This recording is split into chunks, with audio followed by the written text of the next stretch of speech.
Herkese merhaba arkadaşlar. Bugün sizlerle birlikte Sunuk K14 Rampage'in klavyesinin tanıtımı yapacağız. Çok uzatmadan başlayalım. Klavyemiz böyle bir şey, kutusu. Kutusu güzelmiş. Türkçe tuş dizilimi de var. Şöyle bir açalım. Dur, parmağımızı açalım. Benim eskiden de bu klavyeyi kullanıyordum. Tuşu arızalı gelince iade ettim. Şöyle, dur.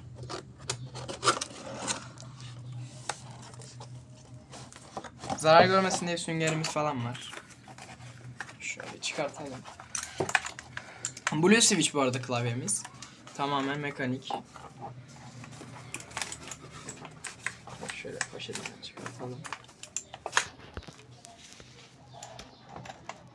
Klavyemiz şu şekil. Arkası böyle. Kutunun içinde başka ne var? İşte kullanma kılavuzu falan. Bir de klavyeyi sökmek için şey var. Kutuyu koyalım şu tarafa. Atalım. Klavyenin kablosu neydi onun adı? Bez bir. Yani değişik naylon bir şey. Şunu açalım hemen. Bir dakika. Heh. Klavyenin kablosu yeterince uzun. Gayet uzun. Şuna bak. Klavyemizin arkasında destekler var. Bu destekleri açarak şöyle dik tutabiliriz. Ama ben dik tutmayı pek sevmiyorum. O yüzden bunları kapatıyorum. Klavyemiz böyle Blue Switch.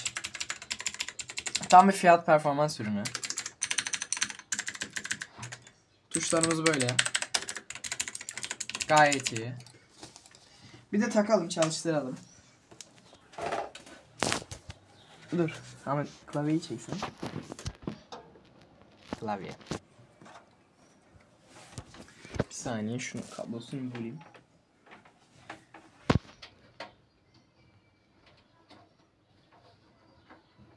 Takalım şöyle.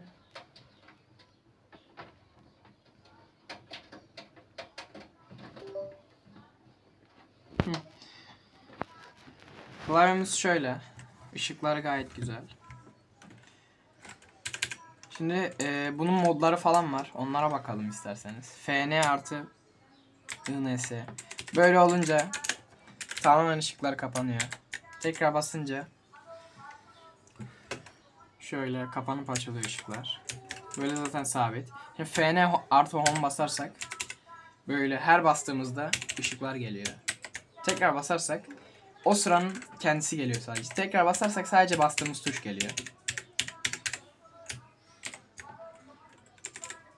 Evet. Bu da açık olunca gidiyor.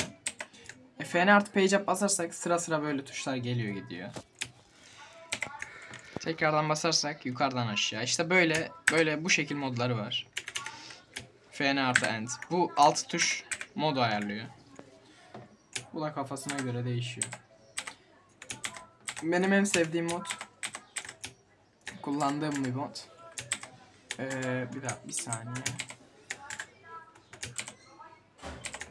En sevdiğim mod bu tek tuş.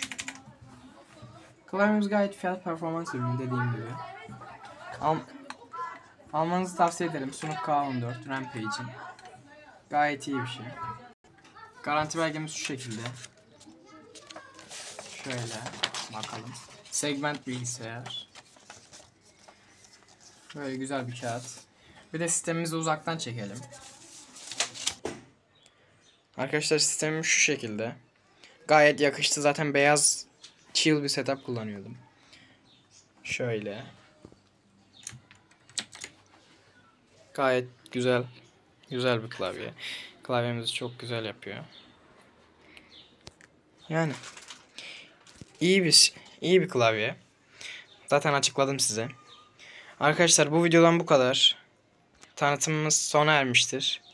Videoyu beğenmeyi, like atmayı unutmayın. Sizleri seviyorum. Görüşürüz. Bay bay.